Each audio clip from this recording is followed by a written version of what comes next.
In our day to day lives I am sure हम सब ने कोई ना कोई प्रोमिसेस किए होंगे अपने फ्रेंड्स एंड फैमिली मेंबर्स को।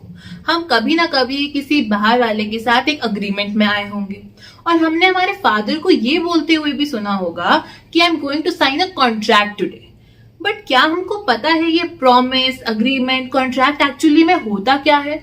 और आपने कभी ये सोचा कि अगर मैंने अपना प्रॉमिस फुलफिल नहीं किया या मैंने कोई अग्रीमेंट किया है किसी के साथ तो मैं उसके अगेंस्ट चला गया, मैंने वो फुलफिल नहीं किया, या कॉन्ट्रैक्ट के जो टर्म्स हैं मैं उनको फुलफिल नहीं कर पाया, तो क्या मेरे ऊपर कोई लीगल एक्शन लिया जा सकता है?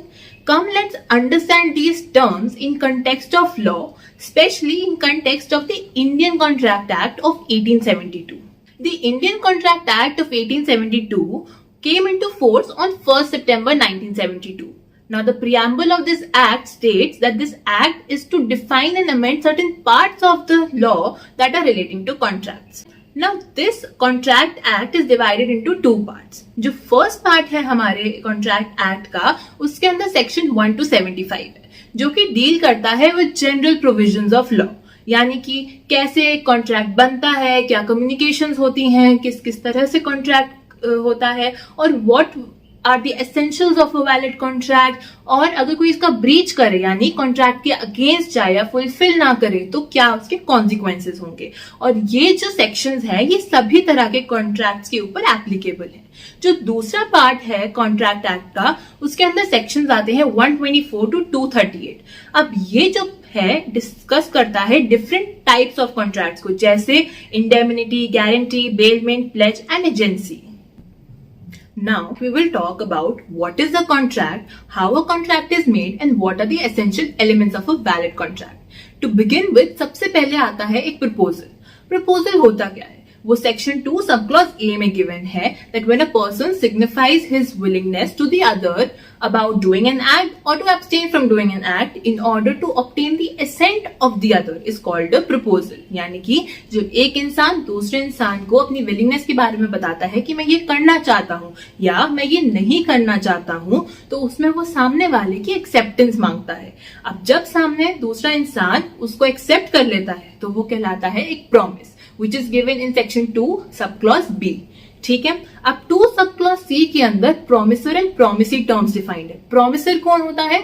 जो आपको प्रपोजल देता है, और प्रोमिसी कौन है? जो उस प्रपोजल को एक्सेप्ट करके उसको प्रॉमिस बनाता है। अब जब ये सेट ऑफ प्रोमिसेस अपने साथ कुछ कंसिडरेशन कैरी करते हैं दोनों पार्टीज के लिए, तब ये अग्रीमेंट बनता है। जैसे कि मैंने एक वेंडर को 100 रुपए दिए और वेंडर से 10 एप्पल्स खरीद लिए, तो वेंडर के लिए वो 100 रुपीज कंसिडरेशन है और मेरे लिए वो एप्पल्स कंसिडरेशन है। पर अगर मैं वेंडर को 100 रुपए दूं ही ना और उससे 10 एप्पल्स ले लूं तो उसको कंसिडरेशन नहीं मिली, तो ये एक एग्रीमेंट बन ही नहीं पाएगा, ये एक वैलिड एग्रीमेंट नहीं बन पाएगा। क्यों? क्योंकि एग्रीमेंट के लिए दोनों के पास कंसिडरेशन होना जरूरी है। So section 2 sub clause E of the act defines agreement, यानी कि अग्रीमेंट होता क्या है? जहां पर a set of promise is carrying consideration along with it.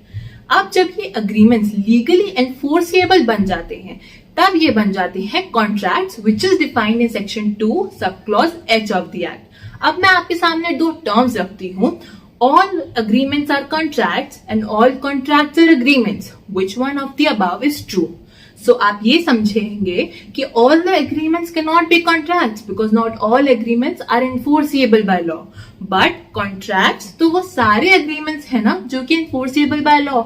इसलिए all the contracts are agreements but not all agreements are contracts. समझ गए? हमने ये समझा इस सब से कि हमारे को दो कंसेंटिंग पार्टीज चाहिए हैं जो कि साथ में एक अग्रीमेंट बनाए और उसके ऊपर एक लीगल ऑब्लिगेशन हो ताकि वो लीगली एनफोर्सेबल बन के एक कॉन्ट्रैक्ट बन जाएगा। This is the process of making a contract. अब section 10 of the act talks about what all agreements are contracts, जिसके अंदर की 5 एसेंशियल कंडीशंस गिवन है जिससे एक वैलिड कॉन्ट्रैक्ट बनता है। You can see it on the screen what section 10 says.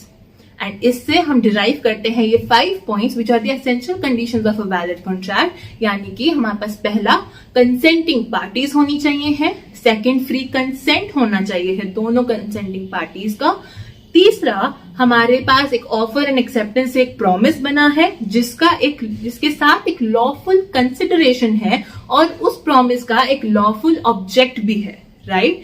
And the last point is that it should carry the intention to create a legal obligation. That means it will be enforceable by law.